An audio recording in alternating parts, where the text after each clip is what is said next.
everybody. Thanks so much for tuning in. I'm your host, Lexi Jeanette, and on this week's episode, we have a very special guest, Miss Elle the Foodie. Now, she's more than just a chef, but as a millennial who can benefit from her blog, Millennial Meets Stove, we're going to talk about cooking. Let's take a look. Hey, Elle, how are you? I'm good. How are you? I'm pretty good. I'm super excited to have you here. So, I followed you a while ago on Instagram, but I love watching people cook on Instagram. It's often somebody like in my age group and on a similar path as me, like making the time to cook because I want to cook, but I never really take the time to cook. So I'm hoping Thank that.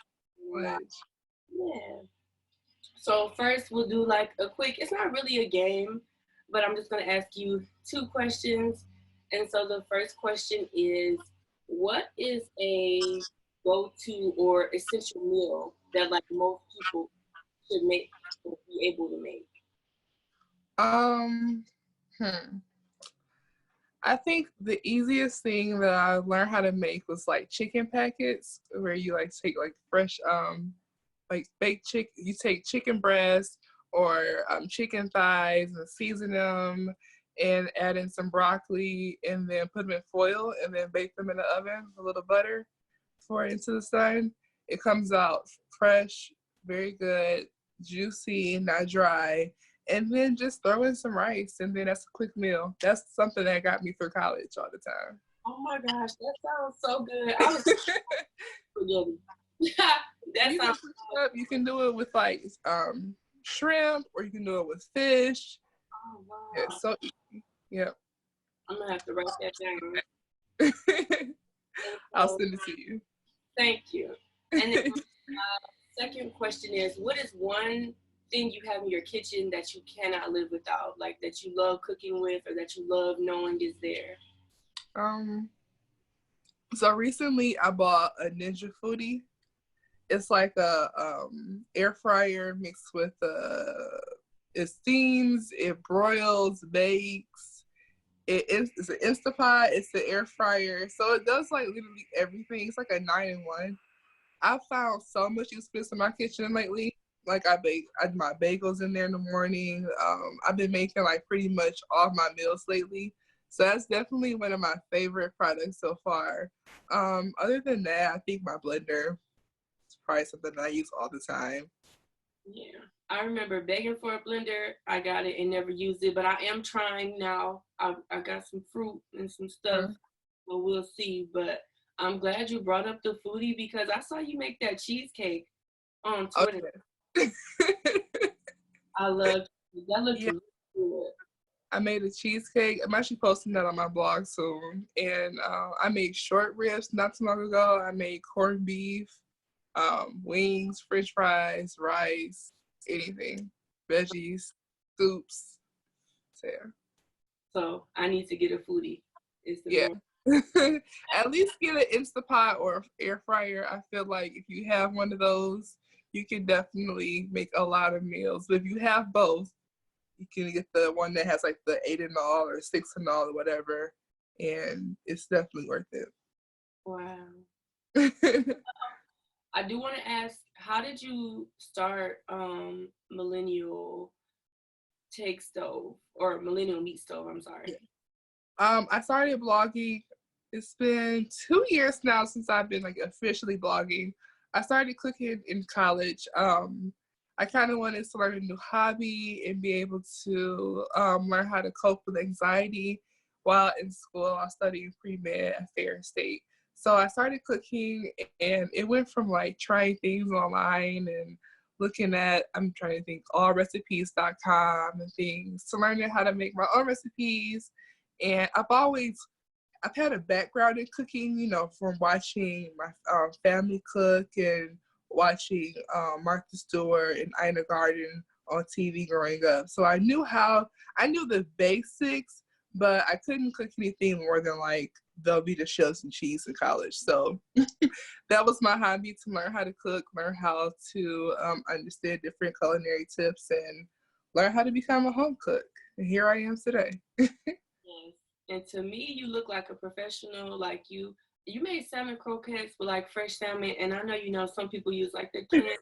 Yeah. I saw that and I was just like, wow. And it shouldn't have been mind blowing that somebody was using real salmon,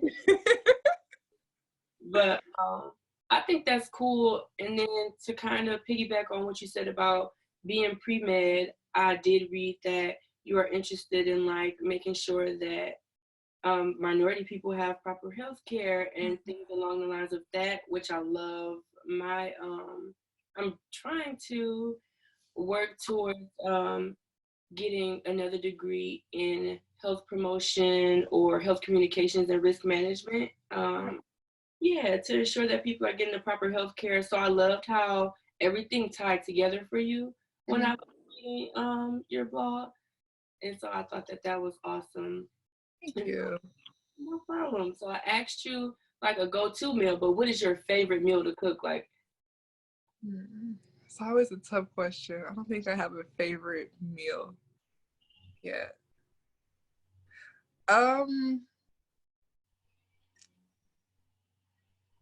I don't think I have a favorite meal. I guess something that I cook a lot. My family likes when I make Alfredo, so I make Alfredo a lot. I love making tacos, different tacos. I'm more of an appetizers person, so I love small bites. I love packing as much flavors and ingredients into the smallest little dishes and blowing people's minds. So that's that's my go-to. nice. Do you know how to make samosas? Yes, I was just looking at some of those. That's recently. Hopefully, I can get them on a blog before the summer. I hope so too, because I had to resort to the frozen aisle at my good, but they're not as good as if they were to have been like made fresh. Yeah, yeah. But yeah, I got that's you. good. That's one of my favorite appetizers, so I'm looking forward to that. Okay. So, Cool. I know you do also do the Millennial Wind Down podcast. You have your Mhm. blog, right? You have so many things going on, which I love, right? Thanks. Because you seem to be good at all of them. So, Thank I think that's awesome. you. What has been a highlight of doing all of it, like cooking and working on the podcast and working on your blog? I think that at the end of the day, it always ties back together. Whether it's blogging, I'm blogging about food and wine. I have a podcast about wine. Um, saving lives or creating recipes. Everything is tied into whether it's bringing people together in food, with wine, with networking and conversation, or whether it's bringing them together in the kitchen, getting them in the kitchen, getting them active, learning around, testing your abilities. And I think, yeah, just being able to tie all of those different things in together and staying focused and staying in track and not becoming someone who's just like all over the place is the best part. Right. So, my next question is, this is something that I struggle with, so that's why I'm asking. Mhm. Like, how do you make time to cook? Like, I don't know if it's like the prep part for me or the cleaning up after part, which I do. I'm gonna do it because I know I have to do it. But like, how do you not like prioritize cooking? Like, how do you make time for it?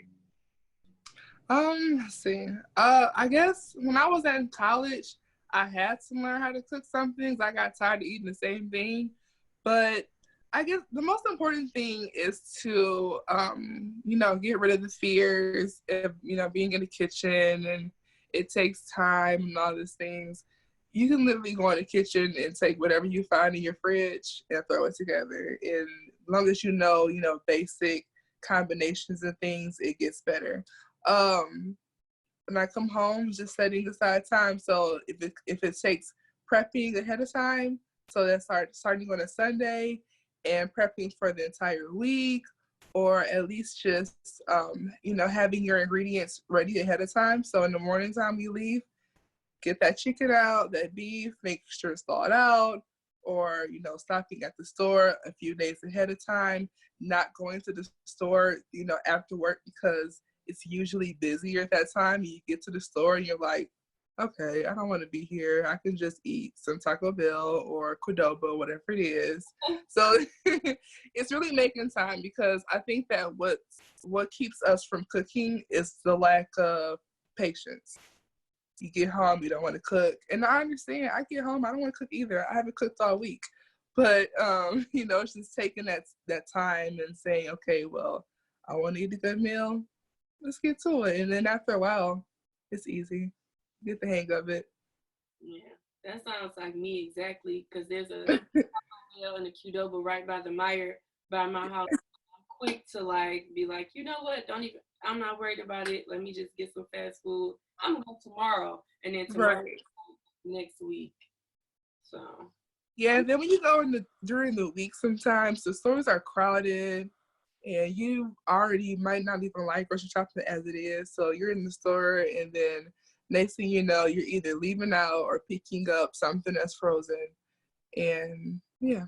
I do just like the grocery store with the passion. But I'm gonna challenge myself this week. I've been working on like challenging myself to do new things. So this week I'm gonna get back to you. That way I'm telling you Yeah. so I know I'll do it. And cook at least one more time this week. We'll see what I cook. I don't know because I always buy things and forget I have it in the freezer or the fridge. But I'm gonna cook something and try to make it a habit to cook a little more each time. So we'll Yeah, see. you can also make a journal of what you buy, just so you know, like, okay, I have this in the freezer, I have this, I can go put this together. Or, make a list, ahead of time. So let's say, Tuesday you want to eat tacos, so make sure you grab ground beef. Or, you want to eat wings on this day. I have a taste for this week. Let me write this down so that when I get to the store, I already have a list of what I need exactly for each day, or, each week, whatever it is, and then go from there. Got you. Because at first I joked with my friend earlier this week, like I'm gonna have to put a note on the outside of my refrigerator so I remember what's in there. And we're laughing, but a journal makes a lot more sense. Yeah, just in your notes section in your phone, whatever it is, just keep or your reminders, keep a note of what's in there, because you buy things and you freeze it and forget, and next Yeah. thing you know, it's months later and you find something. And so I know like you target millennials, but I'm sure other people learn a lot from you. And so you mentioned like wine pairings. So can you give us some examples of like things that pair well with certain wines? Okay, so let's see. I'm a rosé fan. Rosés pair really good with seafood. Um, I'm drinking, and it's also a good summer wine. It's good with fruits, things that have lots of acidity. If you're eating a pasta, I prefer a white wine, maybe I like a drier wine. So a Riesling or Moscato or Pinot Grigio, Sauvignon Blanc. If you're going for a red meat or pork, definitely say go red wine. Definitely go. Not too much sweeter, but I would say go more of a drier red wine or deeper red wine. The drier, the better. If you're going a sweeter, if you're going more chocolatey or desserts, I would say do red wines or go with a dessert wine. Yeah, I'm a sucker for That like just seems so much. I got it. I'm following you because I'm a sucker for like a sweet red, right? Or like a sangria. Okay. Yeah, but I'm not a heavy drinker, so I'm always interested and I always ask because I will occasionally like go out and have some wine with something. Mhm. So this is Yeah, all sangria is good with pasta as well, spicy foods. It's definitely more seen in the Hispanic culture, so definitely get great with spicier foods. And yeah, I like red wines a lot. I'm just drinking a Malbec now. Actually, it's more of a drier red wine, but it still is a little bit sweeter than some like super dry, and it's really good. Yeah. yeah. I'm gonna have to try that. I remember I went out with my family to eat and I was like, oh, I'll have a glass of wine. And the guy was describing all the wines and he was like, oh, this one is my favorite. Like it's a sweet red. It's so sweet. It's really good. And so I got it. And it was like super dry. And I was like, you lied to me. This is not sweet, right? And I was like, we have two different kinds of sweets, buddy. You need to help take this back. But Yeah. so I struggle with like picking out wines and pairing things. Um, so if there's one thing that you want people to be able to take away from you in general, right? From all of your platforms and all that you do, what would that one thing be? Um, Definitely when you have a passion for something, to follow it no matter what. I definitely am very strict on what I'm passionate about in life, and I make sure that, you know, whatever I do, whatever project that is, that it always aligns back to that center goal. You know, being resilient and being carefree of who you are and not afraid to show that. Definitely something that I try to focus my brand. I love that because that's kind of where I am. Like with the show, I know a lot of people were confused when I started it because I am somebody who's like, so many people think like if you want to help people that you want to be a doctor all the time. And there's nothing wrong with being a doctor, but there are so many ways like I can be a help to the world and Right. spread news and do certain things. And so I thought that this was a great way to do it. And so many people were like thrown off, like, but I thought you were gonna do this and a talk show. Like that's not who you are. And it's like, well, you don't know who I am, right? Right. I think that makes a lot of sense actually. And that's very true to who I am today and where I am, just working Mhm. on embracing myself. So, Yeah. if you could describe your journey in one word, what would it be? Mm, it's definitely been fulfilling. I feel like everything that I accomplish, or every, you know, after every event, or every time someone hears a podcast or tries a recipe, I feel fulfilled that, you know, I helped them out in some kind of way. So it's definitely been it's different. I never would have thought that I would be blogging or even cooking today. So anytime that I'm given opportunity to, you know, use my gifts or, you know, express my culinary skills with people, I'm just really fulfilled and excited and grateful for the opportunity. Oh, that's beautiful. Well, I want to do something that's fulfilling. Hopefully, this will continue to be fulfilling for me, and I'll be able to like walk away or as it isn't, or if it gets Mhm. or it's not. So I love that. And Yes. my last question for you, because I'm like super big on sweets, what are some of your favorite like desserts to cook? So I'm actually I wouldn't say I'm not a sweets person, but I definitely have never really gotten into cooking sweets. I'm just now getting into baking, definitely now. I think I found the interest in pie dough, so I love making pie dough. I made a good peach cobbler the other day, and this weekend, well, this week my plan is to learn how to make um, a yellow cake with chocolate frosting. So that's my plan for the week. If I could say something that I really enjoy making, I make these cute little cheesecake jars, and I have them like at events or if my friends come over and things. So I definitely always love making those. They're super easy. I usually find like those small mason jars and just crush up graham crackers or ginger snap cookies and a little sugar, a little butter, and use that as the crust. And then make up my cream cheese cheesecake batter with cream cheese and heavy cream and sugar, powdered sugar, and heavy cream. That's it, or not. And then just strawberries or whatever, you know, seasonal fruit you have. It's super easy, super delicious, and really good for the summertime. Nice. So I need to find a way to make a seed or I can get one of those. I think it's cool that you use the ginger snaps. I love ginger snaps. I love anything with ginger. Cake on Twitter. I was like, oh, I need this. I love ginger snaps. How did you make that inside of the Ninja? Cause the foodie, you made it inside of there, right? Yeah, so I blended it up and everything, but then I actually ordered. They have like these small pans, cheesecake pans that just fits right inside of the inside of the Instapot. So I ordered one of those off Amazon. It was like $7 or something, and I have it on my Amazon store if you want to get one to make yours.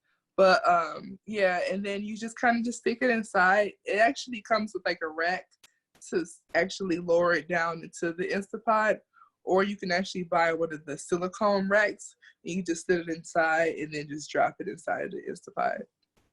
Oh wow! Because I was Yeah.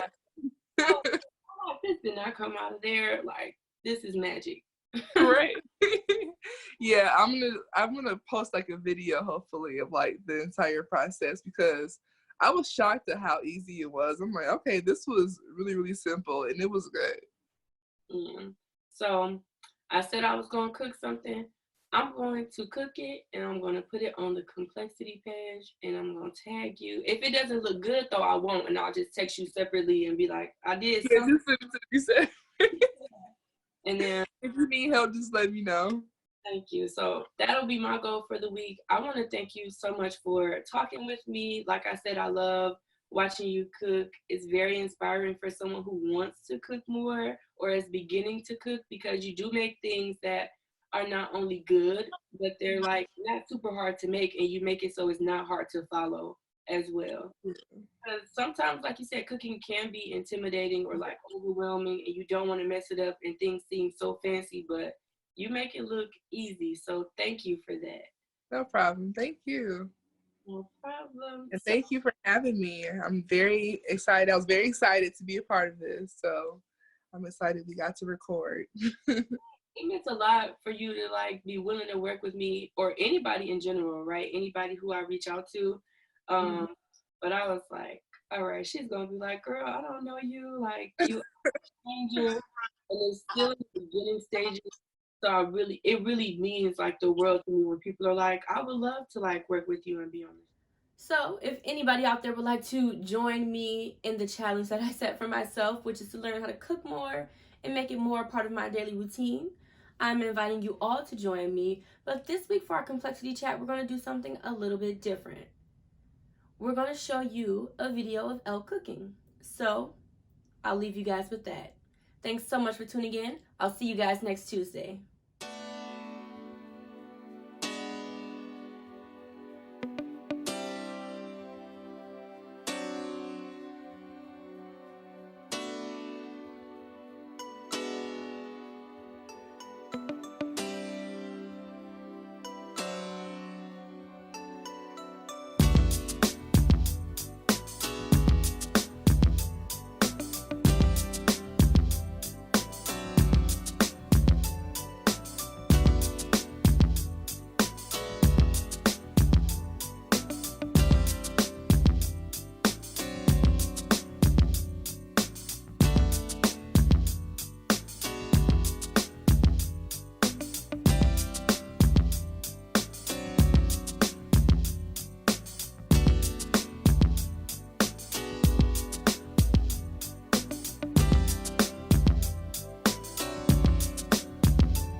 Could be the kind of girl that you could be down for.